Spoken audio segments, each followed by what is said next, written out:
Iglesia, quiero hacer un disclaimer. Esta mañana tenemos esta exposición bíblica y siempre queremos pensar con un disclaimer porque esto es importante. Nuestra iglesia, Palm Beach Church y PBC en español, estudiamos la palabra de Dios. Estudiamos la palabra de Dios porque es útil para capacitar a su iglesia a vivir una vida de rectitud y al mismo tiempo tiene un gran atributo de ser viva y eficaz. Tenemos como convicción que la Biblia es infalible y que es inmutable también, porque no tiene error y es inherente, ya que la Escritura está libre de errores. Por eso es que nosotros estudiamos la Biblia tal como lo hacemos cada domingo. Usted se preguntará por qué el disclaimer en un servicio dominical de una iglesia, porque hay muchas iglesias que se están apartando de la palabra. Y aquí nos vamos a aferrar a la palabra como si fuera un ancla, porque es la palabra del Señor. Amén. Y es por eso que hacemos este disclaimer. Como ustedes saben, estamos en el tema de real. Como iglesia estamos en este tema de real este año, hablando de real testimonio, real doctrina, viviendo una relación real con el Señor. Por eso es que estamos enfatizando mucho en muchas de las prácticas espirituales para seguir creciendo como iglesia. Y se nota, ¿verdad? Se está viendo el fruto de eso. Y por ende, esta mañana vamos a continuar hablando de disciplinas espirituales, enfatizando más en el tema del servicio, de lo que es el servicio.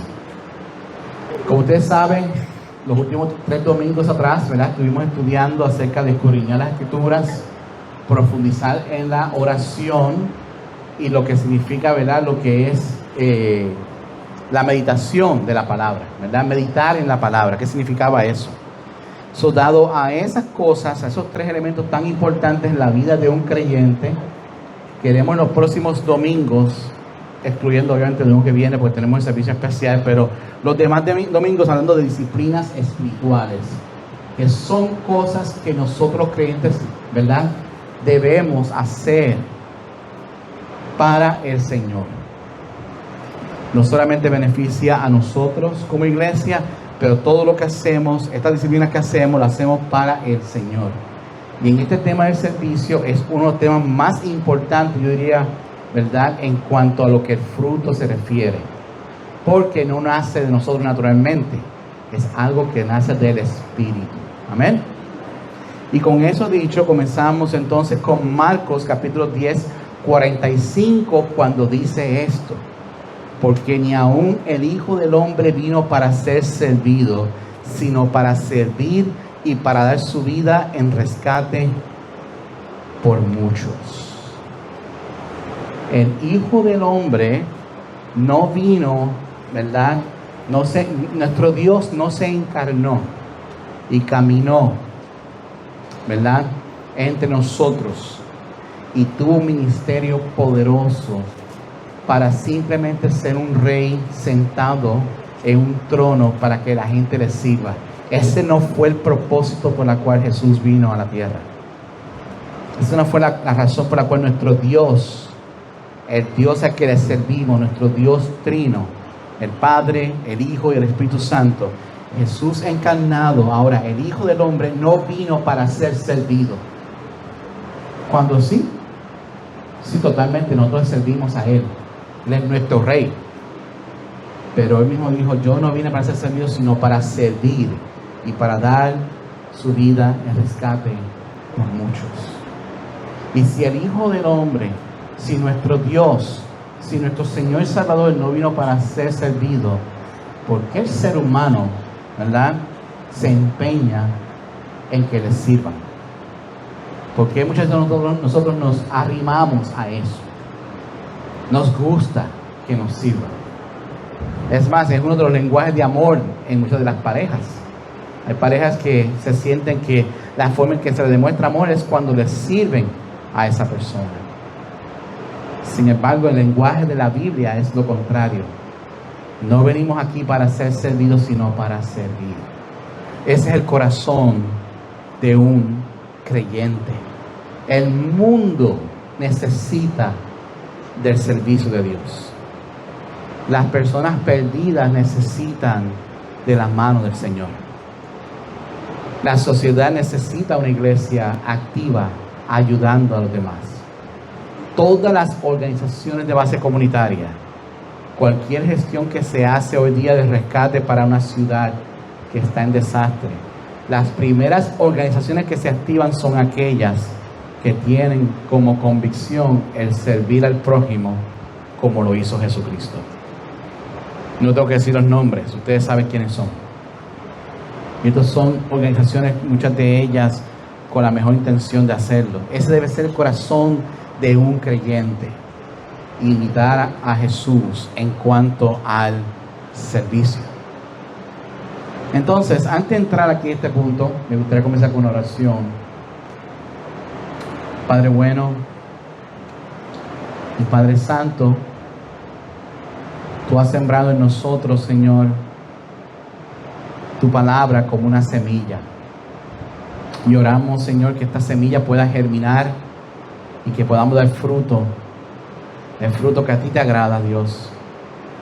Padre, no solamente en traer personas al Evangelio, sino también, mi Dios, que las personas puedan ver Tu amor y Tu compasión a través del servicio de la iglesia. Padre, bueno, gracias, porque esta es una disciplina, mi Dios, que hacemos para honrarte a Ti, para glorificar Tu nombre, para que, mi Dios, las personas puedan ver cuán grande Tú eres y cuán grande es Tu amor. Señor, gracias, porque a pesar de que somos una iglesia pequeña, Señor, Tú, mi Dios, tienes compasión con nosotros y nos quieres usar como un instrumento. Esperamos que salgamos de aquí impactados esta mañana, entendiendo, Señor, que esta disciplina no es opcional, sino que es algo que debemos hacer para honrar Tu nombre, para glorificarte con nuestras vidas. Señor, gracias por Jesús, porque nos dio el mejor ejemplo. Y gracias por el Espíritu, porque nos ayuda a llevar a cabo este trabajo. Y es en el nombre de Jesús oramos todo esto. Amén. Amén. Hay una escritura que me gusta mucho, que es Salmo capítulo 1. Salmo capítulo 1. Es de los primeros salmos que yo leí, que me impactó muchísimo. Porque ese salmo dice que vamos a ser como un árbol plantado. Y que ese árbol plantado tiene un propósito. No solamente para quizás nosotros crecer y vernos, ¿verdad?, frondosos y hermosos. Pero tiene un propósito mucho más allá de estar presente. Y esto es lo que dice Salmo capítulo 1, versículo del 1 al 3. Cuando dice: cuán bienaventurado es el hombre que no anda en el consejo de los impíos, ni se detiene en el camino de los pecadores, ni se siente en la silla de los encarnecedores, sino que en la ley del Señor está su deleite. Hay algo que esta persona, que este hombre, que esta mujer se deleita, y es específicamente en la ley del Señor. Y dice: y en su ley medita día y de noche. Y esa parte es muy importante, porque lo que voy a decir en la próxima hora nos hace ver a nosotros que hay una causa y un efecto. Cuando leemos la palabra del Señor, no la leemos para llenarnos de sabiduría, de decir: oh, qué gran Dios tenemos, lleno de sabiduría y lleno de poder. Pero hay algo más, mucho más que eso cuando leemos su palabra. Y es lo que dice entonces luego: será como un árbol plantado junto a una corriente de agua, que da su fruto a su tiempo, y su hoja no se marchita. En todo lo que hace prospera. Entonces, la mujer y el hombre que se deleitan en el Señor, que se deleitan en su palabra, tanto de día y de noche, no solamente, ¿verdad?, recibe este conocimiento, ve el poder de Dios, sino que ahora entonces esa persona será como ese árbol plantado junto a corrientes de agua, que da su fruto a su tiempo. Habla de un fruto. Van a haber evidencias de una persona que siga a Cristo. Y son evidencias que son físicas, visibles, tangibles. Y eso es lo que pasa cuando ese hombre o esa mujer que no anda en consejo de impíos, que no se detiene en el camino de los pecadores, que no se sienta en la silla de los encarnecedores, sino que se deleita en la ley del Señor, tiene fruto y es como ese árbol. Entonces, como dice Santiago 2.14, y aquí vamos a entrar en profundidad, en Santiago 2.14, y esto fue un libro, y yo voy a explicar esto más adelante, y espero que Dios me dé la vida para poder hacerlo con ustedes. El libro de Santiago fue un libro controversial de un principio. Desde que el medio hermano de Jesús, el anciano de la iglesia de Jerusalén en aquel tiempo, escribió este libro, fue controversial cuando el Espíritu Santo dijo a través de él esto: ¿de qué sirve, hermanos míos, si alguien dice que tiene fe, pero no tiene obras? ¿Acaso puede esa fe salvarlo? Wow, espérate. Porque hemos hablado aquí en varios domingos, hemos hablado aquí por años diciendo que la obra a usted no lo salva, ¿cierto? ¿Cierto? ¿Verdad? Yo estoy seguro que en la parte de atrás de muchos de ustedes en la cabeza dice, pero espérate un momento, porque en Santiago dice, ¿verdad?, que la fe está acompañado de obras. Es más, Santiago aquí, y este es el anciano de la iglesia en Jerusalén, dice, ¿acaso puede esa fe salvarme? Una pregunta que se hace, y yo creo que es bastante genuina. Sin embargo, cuando vemos Salmos 1, vemos que sí, el árbol da fruto. Pero voy a explicar ahora en detalle a qué se refiere cuando Santiago dijo esto. Y es que la fe y las obras son importantes en la vida de un creyente. Pero ¿qué tan importante y cómo es importante? En Santiago 2.26, si pueden por favor ir conmigo ahí, Santiago 2, versículo 26, dice algo que yo diría que para muchos teólogos, muchos estudiosos de la Biblia, se les hizo quizás hasta difícil poder explicarle esto a la iglesia, porque puede ser contradictorio con la doctrina de la gracia. En Santiago capítulo 2 versículo 26 dice lo siguiente: porque así como el cuerpo sin el espíritu está muerto, así también la fe sin las obras está muerta. Así que luce como que la fe y las obras están atadas, ¿verdad? Cuando se tiene fe, tiene que haber obras. Ahora, en varias religiones, tanto la iglesia católica como los judíos y los musulmanes, ellos entienden que no se puede ir al cielo si no se hacen obras. Las obras son importantes porque la fe más las obras significa que hay salvación. Es lo que ellos entienden. Es más, y es lo que muchos de ellos predican y enseñan, ¿verdad? Que fe más las obras es la salvación. Porque la forma en que ellos ven esto de las obras es como si fuera la raíz, ¿verdad?, el fundamento de lo que ellos creen. Y nosotros vivimos en una comunidad, Wilmy y yo vivimos en una comunidad de judíos. No sé cuántos de ustedes sabían.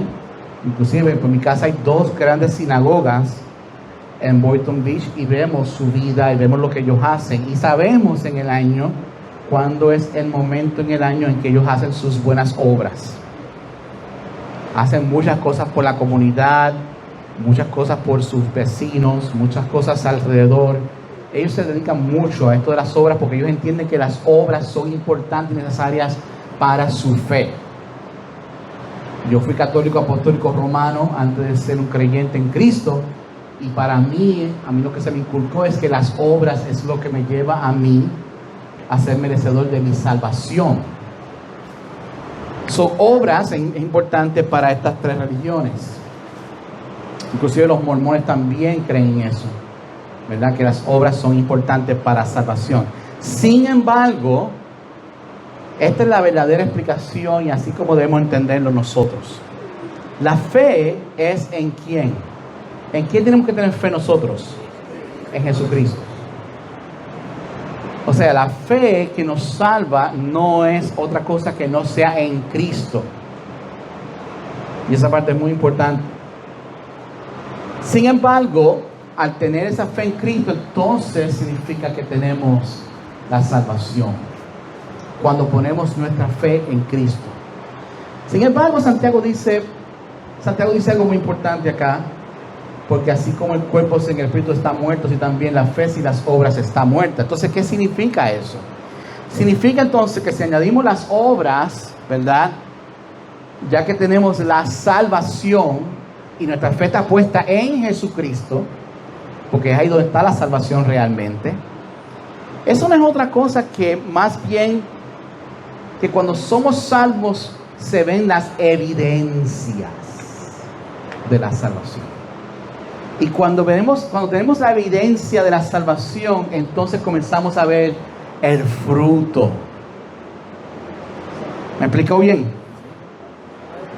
En otras palabras, Catherine, que se bautiza hoy, es una niña joven, dinámica, inteligentísima. Esta niña se ha dedicado a estudiar su Biblia para conocer, como hizo los bereanos, por sí misma, qué es esto que se me está enseñando. Yo debo asumir que en unas semanas comenzará a ver fruto en la vida de Catherine. Porque ahora en la salvación en Cristo se supone que hay unos frutos. Hay unos frutos del Espíritu Santo, ¿verdad? Paz, paciencia, amabilidad, bondad, fidelidad, humildad y dominio propio. Pero también como dice Santiago, si vemos que Catherine viene solamente los domingos y se sienta ahí, se para, se va. Vemos a Catherine el próximo domingo, se sienta ahí, se para y se va.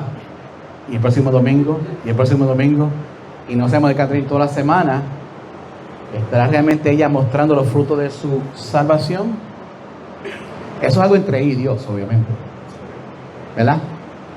Pero si yo veo entonces en Catherine algo, perdona que tú use de ejemplo, mi amor, te quiero, pero digamos que pero si vemos de repente que Catherine comienza entonces a envolverse y ayudar al prójimo y a la vecina y al vecino y a su mamá, y comenzamos a ver a Catherine envuelta aquí en la iglesia y ayudando y sirviendo, comenzamos a ver el fruto de la salvación de Catherine por la fe que tiene en Cristo.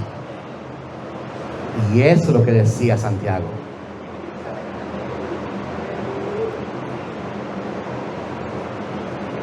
El creyente, su vida debe mostrar fruto. Debemos ver el fruto.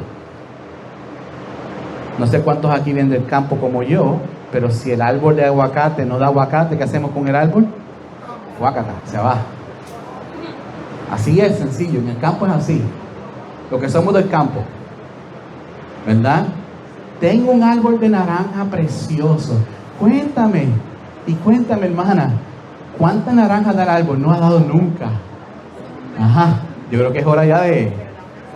da una sombra preciosa. Qué linda. Una sombra maravillosa. Sí, pues yo no la naranja mía, la naranja. Exactamente. El cristiano debe mostrar frutos. Y a eso se refería Santiago. No es que está hablando de salvación, está hablando de que si tenemos fe, debe haber fruto. Debe haber fruto. Y ahora esto va mano a mano con lo que decía Salmos 1. ¿Entienden ahora? Ven el hilo conductor ahora, Salmos 1. Que cuando estamos siguiendo la palabra, después dice, y ustedes serán como árboles plantados al lado del río, que darán fruto a su debido tiempo. Y eso va mano a mano. Es un hilo conductor. Porque recuerden que la Biblia fue escrita por un solo autor. ¿Quién fue? Dios. Y Dios nos dice que debe haber evidencias, frutos de esa salvación. Así que cuando estemos hablando esta mañana del servicio, estamos entonces hablando de lo que dice Efesios capítulo 2, que esto es lo que Pablo enseñaba acerca de esta parte tan importante de la salvación. Y yo he dicho esta escritura, la hemos dicho aquí, la hemos enseñado aquí en esta iglesia muchísimas veces. Efesios capítulo 2, versículo 8. Efesios capítulo 2, versículo 8. Cuando dice, porque por gracia ustedes han sido salvados por medio de la fe, y esto no procede de ustedes, sino que es un don de Dios, no por obras, para que nadie se gloríe.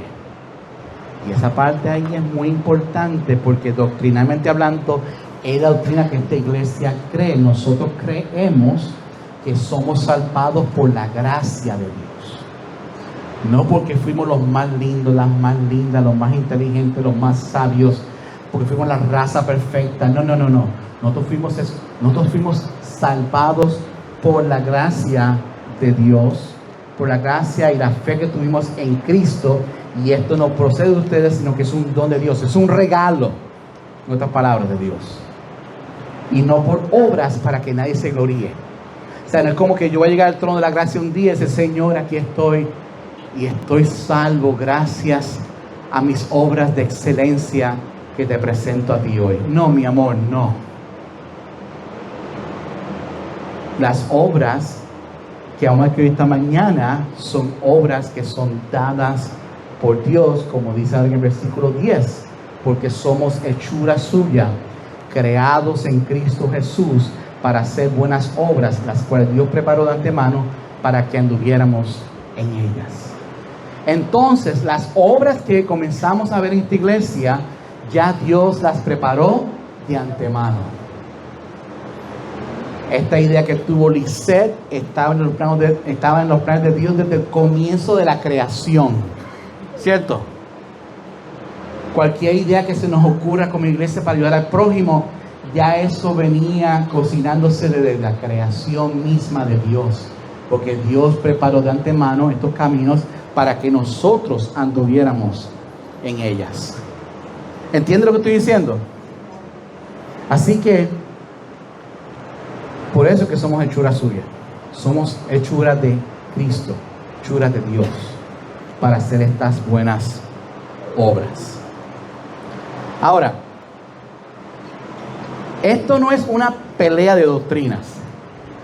Hay muchas personas que piensan que Santiago pensaba diferente a Pablo, y no era eso lo que estaba pasando. Lo que está sucediendo más bien es una síntesis doctrinal. ¿Alguien sabe lo que es una síntesis? ¿Qué significa la palabra síntesis? Ajá. Algo hace algo mejor. Ajá. No sé, ahí, eso que está haciendo él, eso. Se juntan. Ajá, se juntan. La síntesis, ¿verdad? Que son ideas que se conectan, ¿verdad? Se componen, ¿verdad? Para hacer un tema incompleto. Para hacer un tema incompleto. Voy a hacer un ejemplo. Digamos que yo traigo una rueda, una goma de un auto por la puerta, la traigo por acá. Y digo, mire mi auto. Y te va a decir, no, Frank, eso no es un auto, eso es una goma. Y comienzo a decir, ok, si eso no es un auto, pues espérate, déjame traer las otras 3 gomas, y déjame traer ahora entonces la carrocería, y los cristales, y todo lo demás. Un auto tiene una composición entre 70,000 y 100,000 piezas para hacer un auto. ¿Cuántos sabían eso? 70,000 a 100,000 piezas. Aquí tengo un mecánico que está aquí. El mejor mecánico de iglesia, para que sepan. Allá está, mira. El mejor mecánico que tenemos aquí, Ronald, se llama Ronald. El mejor mecánico usted puede contratar. ¿Cuál es el número de teléfono? Mentira. Y él sabe, como mecánico, si yo le llevo un auto y él abre el bonnet y dice, Frank, falta esto, esto y esto para que el auto funcione. Él lo sabe. Él es el experto en esa área. Así como acabo de hacer esta descripción o ejemplo de un auto que se compone de 70,000 piezas o más para hacer el auto completo, así también es la fe y las doctrinas. Para hacer completa la doctrina que hablaba Pablo, necesitamos entonces a Santiago que nos explique la otra parte. Para entender lo que dice Santiago, hay que entonces escuchar a Pablo. Porque el Espíritu Santo está explicando esto en una síntesis doctrinal. Estamos explicando todo lo que significa esto de las obras. Y no es una pelea de doctrinas. Y tampoco es una pelea entre apóstoles y ancianos de iglesia. No. Muchas iglesias enseñan eso. Que es una pelea. Porque tú no quieres saber. Esta gente no aceptaban a Pablo y muchacho. Y tuvo que aclararlo. Santiago no. Es una síntesis. Es el Espíritu Santo explicando el todo. De cómo todo funciona. Amén. Ahora, ¿qué cosas podemos hacer nosotros para poder servir al Señor? En la congregación hace falta siervos. Tenemos siervos ya entre nosotros, pero hace falta más siervos. En Hechos capítulo 6, versículo 1, muchos de ustedes ya conocen esta historia. Hechos capítulo 6, versículo 1.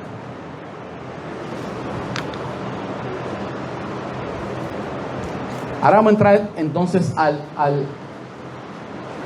la profundidad del tema, de cómo podemos como iglesia servir. En Hechos capítulo 6, versículo 1, dice, por aquellos días, al multiplicarse el número de discípulos, buen problema, ¿verdad? La iglesia está creciendo. Surgió una queja de parte de los judíos helenistas en contra de los judíos nativos, porque sus viudas eran desatendidas en la distribución diaria de los alimentos. Entonces había una situación pasando. Cuando estamos hablando de repartición de alimentos, las viudas, que eran las viudas judías griegas, estaban siendo desatendidas y no siendo atendidas igual que las judías nativas. Versículo 2 dice, entonces los 12, diciendo los 12 apóstoles, convocaron a la congregación de los discípulos y dijeron, no es conveniente que nosotros descuidemos la palabra de Dios para servir mesas. Por tanto, hermanos, escojan entre ustedes 7 hombres de buena reputación, llenos del Espíritu Santo y de sabiduría, a quien podamos encargar esta tarea. Y nosotros nos entregaremos a la oración y al misterio de la palabra. Ahora, para escoger personas para servir la congregación, ¿debe ser cualquier hermano? Aún para servir dentro de la iglesia, debemos coger personas llenas del Espíritu Santo, entendidas. Eso es muy importante. Y aquí es que se comienza a formar los diáconos en la iglesia, cosa que este año deberemos nombrar ya, porque hay diáconos entre nosotros hace tiempo. Y quiero sentarme con ustedes luego para escogerlos como iglesia. Ustedes, iglesia, deberían escoger, como el consejo que se dio aquí. Ustedes deben escoger a estos hermanos y presentarlos. Y decir, yo creo que es hora ya de que estos hermanos sean nombrados diáconos. Necesitamos diáconos. Porque así como estaba creciendo la iglesia en ese momento en el libro de Hechos, está creciendo también esta iglesia aquí, en el 2026, en el condado de Palm Beach. Y necesitamos ya diáconos entre nosotros, nombrados por la iglesia, ¿verdad? Porque Dios me ha dado a mí un talento y Dios le ha dado a estos hombres también sus talentos y deben ser reconocidos por la iglesia. Así que eso lo vamos a hacer más adelante como iglesia. Para servir la congregación, para que se pueda hacer la obra del Señor, necesitamos entonces escoger estos hombres. Ahora, en Corintios, 1 Corintios capítulo 12, versículo 4, también habla, 12:4, también nos habla de esta importancia de que hayan personas que puedan servir según los dones que Dios les dio. Y dice,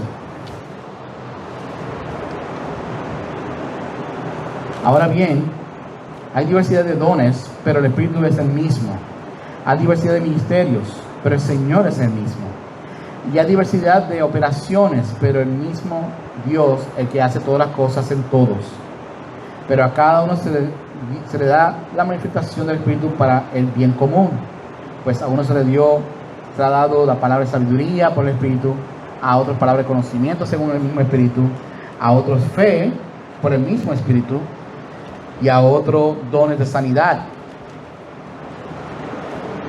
por el mismo Espíritu, a otros poder de milagros, a otros profecía, a otros discernimiento de espíritus, a otros diversas clases de lenguas y a otros interpretación de lenguas. Pero todas estas cosas las hace uno y el mismo Espíritu, distribuyendo individualmente a cada uno según su voluntad. Así que dentro de la iglesia habrán hombres y mujeres también que se tienen que levantar según el don que Dios le ha dado a usted. Y ese don está al servicio de la congregación, al servicio de la iglesia. Porque esta operación, este servicio, no es como dice el americano, un one-man show. No puede ser todo sobre mi persona. Tiene que haber personas aquí, todos, envueltos en sus, ¿verdad?, dones, dando ese servicio a la congregación. Y eso es un llamado. Es un llamado que estamos haciendo esta mañana para usted. Usted sabe quién usted es y el don que Dios le dio. Ponga ese don al servicio de la iglesia. Es ahí donde se ve el servicio a la iglesia. Ahora, hay otra parte también que hacemos como iglesia, que es el servicio al prójimo. Y ahí está entonces la escritura de Proverbios 19, versículo 17. ¿Tú usaste esta escritura para la invitación? ¿Esta fue la escritura que tú usaste? 19, 17. ¿Fuiste? ¿No? No. Ajá, para invitar. Ajá. ¿Esa es? Pues dice en Proverbios 19, 17: el que se apiada del pobre presta al Señor, y Él lo recompensará por su buena obra. Esta escritura me encanta porque es corta, pero muy profunda. El que se apiada del pobre presta al Señor, y Él le recompensará por su buena obra. Nosotros hemos decidido como iglesia salir 4 veces al año a servir a este centro un sábado, ¿verdad? 4 veces al año. El año que viene quisiéramos hacerlo con más frecuencia. Que por cierto, tengo que hablar hoy con Ed Méndez porque el próximo servicio a los no discapacitados, pero a las personas que no tienen hogar, va a ser en este mes de agosto. Así que le anunciaron el pronto a la iglesia cuándo va a ser. Pero nos gustaría como iglesia servir más al prójimo. Salir a la calle a servir más al prójimo. Porque en Mateo 25,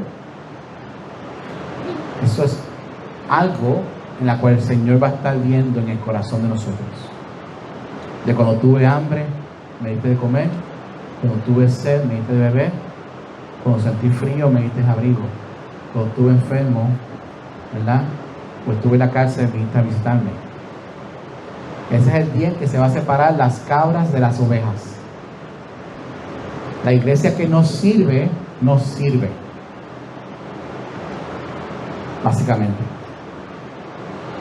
Y Mateo 25 es explícitamente claro con eso. Ahí no hay que entrar en mucha teología o profundidad de las escrituras. Ahí no tenemos que tener 4 libros para poder entenderlo. Está claritín. Claro, tenemos que servir. Está el prójimo. Y el que tenga el corazón y se apiada del pobre, le está prestando al mismo Señor. Y Él lo recompensará por su buena obra.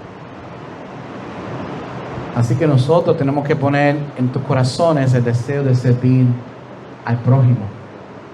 Y no espere por la iglesia para hacerlo. O sea, no hay que esperar por una actividad de la iglesia organizada por nosotros para hacerlo. Simplemente sirva al prójimo. Ayude al necesitado. Ayude a su vecino. Ayude al que pide en la calle. Ayúdelo. Y la otra parte de nuestro servicio es como dice en Filipenses 4, versículo 1. En Filipenses 4, versículo 1, nos describe la otra parte importante, ¿verdad?, de lo que debe ser nuestro servicio al Señor. Filipenses 4, versículo 1.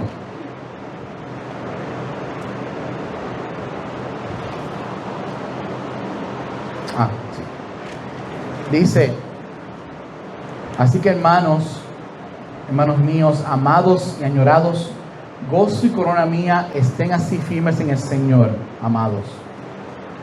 Ruego a Evodia y a Sintique, lo dije bien, ¿verdad?, que vivan en armonía en el Señor. En verdad, fiel compañero, también te ruego que ayudes a estas mujeres que han compartido mis luchas en la causa del Evangelio, junto con Clemente y a los demás colaboradores míos, cuyos nombres están en el libro de la vida. Regocíjense en el Señor siempre. Otra vez lo diré, regocíjense. Fíjense cómo Pablo se refiere a estas personas. Eran sus colaboradores. Y había mujeres envueltas en el ministerio de Pablo en esta colaboración del Evangelio. Este llamado que hace Jesús en Mateo 28, 18 al 20, ¿verdad? Cuando Él dice, Dios me ha dado toda autoridad en el cielo y la tierra, vayan pues a la gente de todas las naciones y háganlas mis discípulos, bautizándolas en el nombre del Padre, del Hijo y del Espíritu Santo, y enseñan a obedecer todo lo que le he mandado a ustedes.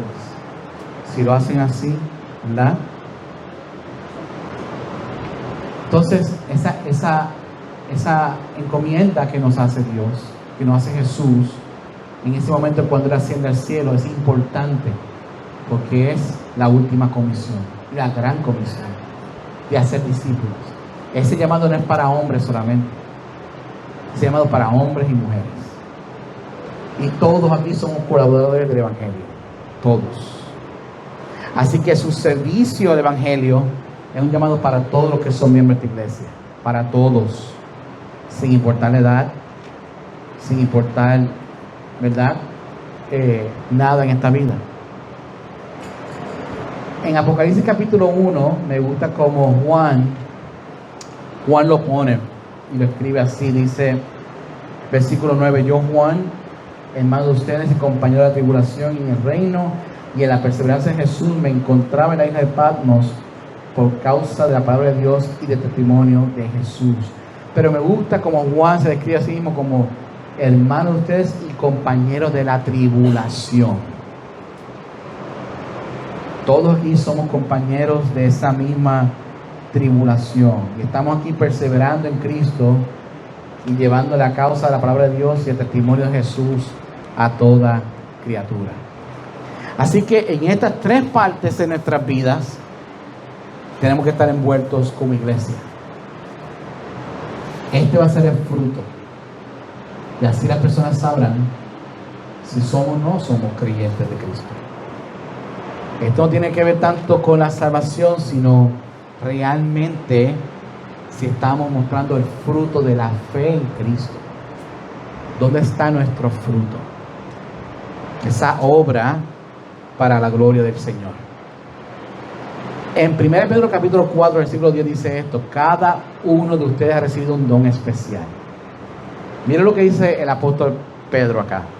Cada uno de ustedes ha recibido un don especial. Úselo sirviéndoselo unos a otros como buenos administradores de la multiforme gracia de Dios. El que hable o el que habla, que hable conforme a las palabras de Dios. El que sirve, que lo haga con la fortaleza que Dios da, para que en todo Dios sea glorificado mediante Jesucristo, a quien pertenece la gloria y el dominio por los siglos de los siglos. Amén. Yo creo que esta es la mejor forma de resumir este tema del servicio en la iglesia.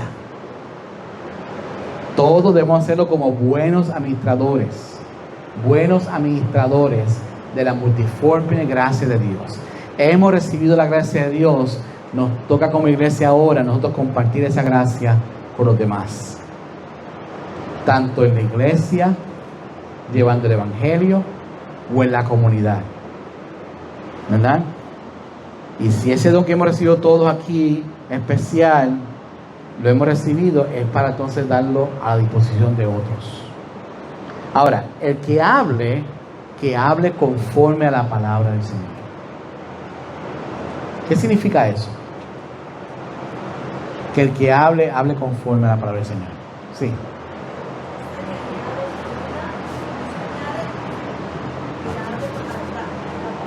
Exactamente. Sin añadir ni quitar, pero que se hable con la palabra del Señor. ¿Ah? Y que sea fiel. Exactamente. Si vamos a dar ánimo a un hermano, ¿usamos psicología o Biblia? La Biblia. Que nuestras palabras sean como palabras de Dios. Y como único va a ser palabra de Dios es cuando usamos su palabra, la Biblia. El que sirve, que lo haga por la fortaleza que Dios da. Si no sentimos fuerzas hoy para hacerlo, ore, que Dios te dé fuerzas. Porque Dios nos va a dar fuerzas. Cuando estemos cansados, agotados, apenados, tristes, agobiados, depresivos, oremos que Dios nos dé la fuerza. Porque el mundo necesita de Dios. El mundo necesita ver su amor y su gracia. Y la iglesia es el brazo benévolo de Dios. La iglesia es el brazo de Dios para los necesitados. Y después dice más adelante, para que en todo Dios sea glorificado. Todo lo que hacemos, iglesia, recordemos eso. No lo hacemos para nuestra propia gloria, lo hacemos para Él, para su gloria, mediante Jesucristo, a quien pertenece la gloria y el dominio por los siglos de los siglos. Sin importar el año en que estemos hablando, sin importar el tiempo que estemos viviendo, este servicio tiene que pasar, tiene que suceder. Y ese es el llamado que nos hace Dios aquí. Jesús predicó el Evangelio. El trabajo de Jesús era predicar las buenas noticias de que llegó la salvación, de que llegó el camino, la verdad y la vida, de que llegó el que tenía que venir, el Mesías, para salvar a su pueblo. Sin embargo, Jesús también alimentó al hambriento, sanó a los enfermos, condonó a los impuros, tocó al leproso, bendijo a los marginados, amaba a los niños, pasó tiempo con los pecadores y perdonó también de una vez nuestros pecados. Jesús cubrió los 3 ministerios que acabo de decir. Eso es lo grande de nuestro Señor. Eso es lo grande de nuestro Rey. Eso es lo grande de Él. Eso es lo que hace a Jesús digno y santo. Demasiado tremendo. Que aparte de predicar el Evangelio, también pudo hacer otras cosas más. Muchas otras cosas más. Les dejo como asignación esta escritura para que las lean. Para que vean cómo Jesús, con su ministerio, impactó al mundo. Juan capítulo 22. A mí me gusta Juan, como Juan describe esta parte aquí, porque para mí, en mi mente, me hace pensar muchas veces, pero ¿será posible? Juan 22, escuchen a mí. Juan 21, quiero decir. Juan 22 es un chiste, by the way, que hacíamos antes. Vamos a buscar todo en Juan capítulo 22. Y ¿dónde está Juan 22? Dice aquí en Juan 21, versículo 24. Y esto es Juan mismo describiéndose él cuando escribía este evangelio, cuando dijo: este es el discípulo que da testimonio de estas cosas y el que escribió esto, y sabemos que su testimonio es verdadero. Y hay también muchas otras cosas que Jesús hizo para que se escribieran en detalle. Pienso que ni aún el mundo mismo podría contener los libros que se escribirían. ¡Wow! Son muchas cosas las que Jesús hizo. Son muchas cosas las que Jesús hizo. Que dice que no habría libros para poder tener todas las obras que Jesús hizo. Ahora, esa obra de Jesús no la hizo solamente Jesús en vida. La iglesia por los últimos 21 siglos ha hecho la obra de Jesús. Y millones de personas han escuchado el mensaje del Evangelio. Y una obra poderosa se ha levantado en el nombre de Jesús. ¿Y tú? ¿Cuán involucrado estás en la obra de Jesús? ¿Cuán involucrado estás tú en el servicio del Señor? Hoy es el día, iglesia. Hoy es el día de aplicar esta disciplina espiritual tan importante en tu vida. Aquellos que son padres, enseñan a sus hijos a servir. Estamos viviendo un tiempo muy difícil en el cual la sociedad está ensimismada. Estamos tan metidos en nosotros mismos que ni cuenta nos damos la necesidad que hay en otros. Enseñen, abuelos, a sus nietos la importancia de servir al prójimo. Porque son días muy difíciles. Y el mundo necesita del amor de Dios. Amén. Entonces, este es el momento que vamos a usar ahora para contestar estas 3 preguntas. ¿Cuál es el talento de servicio que te ha regalado el Señor? ¿De qué forma podemos poner nuestros talentos al servicio del Señor y para otros? ¿Y qué nos falta como iglesia por hacer para la gloria del Señor?